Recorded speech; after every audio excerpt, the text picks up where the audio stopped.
lot of the kind of strong hand governments that were established, many of them get some of their roots here in the 30s. They're coming to power starting in the 30s or something like that.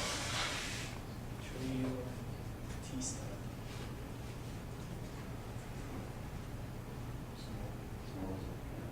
Yes.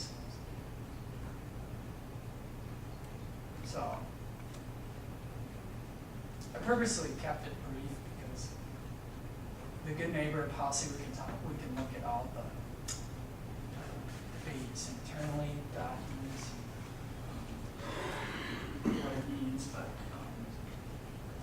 as long as you have an understanding of what the good neighbor policy was supposed to be and how extensively it was implemented, and understand the context of the time, then I think that's a good place. I'm just typing in something here and looking at Walt Disney did a video or a movie that kind of promoted the good neighbor policy, and it was yeah, it was very popular in Latin America, called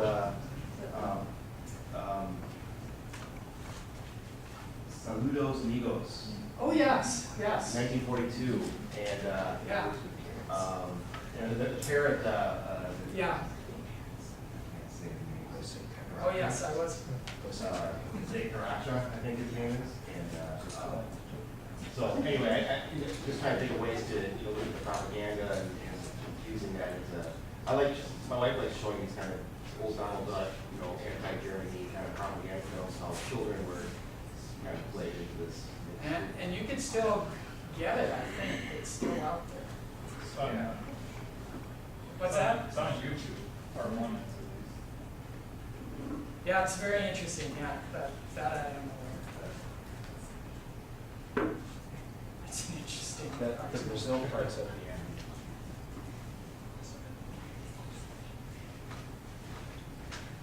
how did Mexico fit in all this? Because I don't study Central America at all. Did Well, at times, Mexico is treated a little bit differently because it's, well, not completely, because there's Veracruz, and then they're sending in, Blackjack Pershing goes in at 16 to 17 in northern Mexico. There's a revolution in Mexico which goes from 1910 to 1920. And the United States is not all that happy with the Mexican government throughout the 1920s, but does not kind of take control of the government like other countries.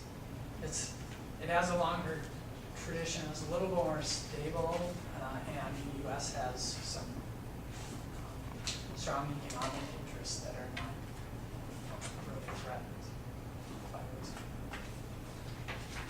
those. And actually, Mexico occasionally pops up as criticizing some of the intervention, trying to support the region and the governments in the region.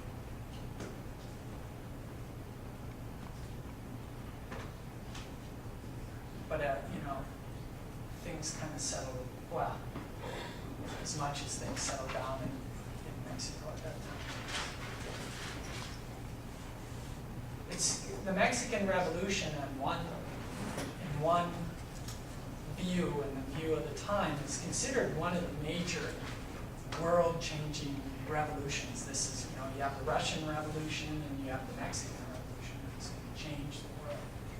And the Mexican Revolution, the Revolutionary Party that comes out of that, PRI, is still a major force in Mexican politics today. In fact, they still control elections. They win, I don't know what the percentage, but it's got to be almost 90% of the elections in Mexico still.